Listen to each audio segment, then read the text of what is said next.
There weren't many opportunities around it. I weren't progressing into nothing. You had your local youth centre that you could go to, but it's not really giving you opportunities into what you want to do after. I've seen a lot of my mates who come out of uni with a first and they can't find a job.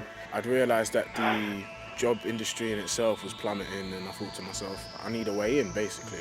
There are opportunities out there. You have to just seek for them. It's a year's contract and I'm working while learning, so there's not much wrong to do with that really. I thought I'd just try a different route. Construction in Britain is such a big market, so I thought why not just go for it.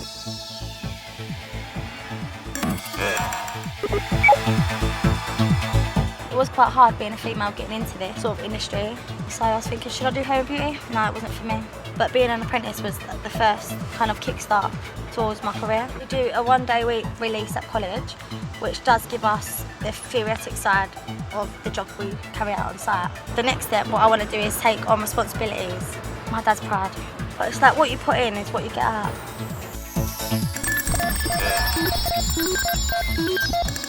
We got a fantastic opportunity with the construction works on the park, with the operators we're bringing in the park, to make sure that local people, local young people, get employment opportunities and learn skills.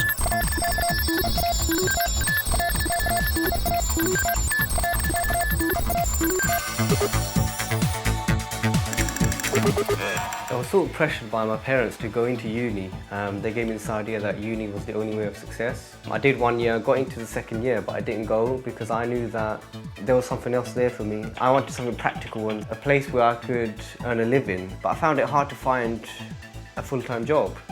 The only way to get into a job is to have that experience, and that's where the apprenticeship came in. Just to see that over the period of time that they've been with us, you know, they've really grown within themselves. And they've grown into really integral members of the team who I can see that they've got a really good future in the industry ahead of them. It met the bar, it really did. It was a case of, I came in and I thought, all right, first things first, I know engineers need to be good with the equipment. So that's what I really dedicated a lot of my time to in the first 3 weeks. It's opened up many avenues in the sense of people I've come to meet, numbers I've taken, people I've worked with and have seen me work and could give a reference according to how they've seen me work. Nothing beats knowing something firsthand. Apprenticeships gives you the best of both worlds. It can eradicate that catch-22 of, oh, you don't have any experience but you have qualifications, and then at the same time, oh, well, you have qualifications but no experience. Oh, it's a nice sense of achievement, you know. I'm glad in the sense that I know I could come back here with my kids and potentially grandkids and say, oh, you know, look what I built, you know, it's a nice feeling. They're young people that have come to us often, sometimes not very confident, they've sometimes not been sure what they want to do with their lives, and now they've learned training that's meant that they're not just employable, but they're, you know, driven, committed, confident young people.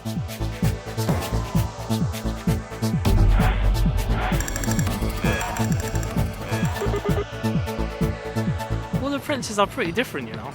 Some are more driven than others, but I'm a driven one. I want to work, I want to stay in construction, I want to stay on the Olympic Park. I was in the job centre, said Reds tend to doing apprenticeships. So I thought this was like a golden opportunity for me. I've been working with other trades like the carpenters, the steel fixers. I've been a chain boy for the engineer. So yeah, quite a lot of stuff really. Most employers would be quite impressed with that. It's a legacy, it really is a legacy. These are driven people, they're ambitious, and for us that's attractive in that what more could you ask for from an employee?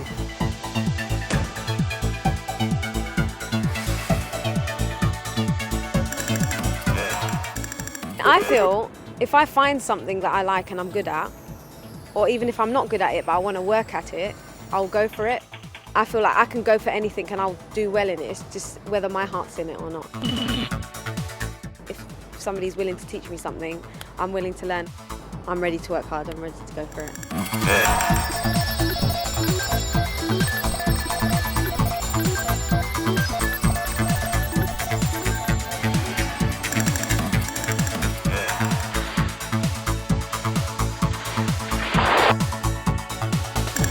thought to myself, if I'm bringing a little boy into this world, it's only right to try and give him something that I never had.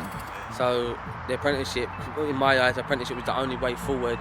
I could see me progressing in my career and making not a better future for me, but a much better future for him. I'm very proud of being part of building that Olympic Park, because it'll always be there for when I go, for when Freddie grows up and when he has kids and that. It'll always be there, so then he can always pass on the message about saying like, oh yeah, like my dad done this and my dad done part of that, and also make him proud of what I've done as well. Some people might think it was about 6 weeks of sport, but it wasn't. It was always about what's going to happen over transforming the East End of London over the next 100 years.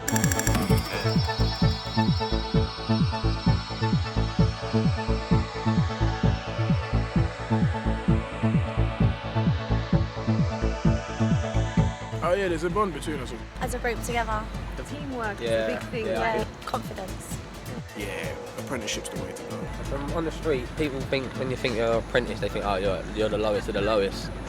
But when you're on site, it doesn't feel like that at all. It's to not wait for something to happen. If you really want it, go and get it.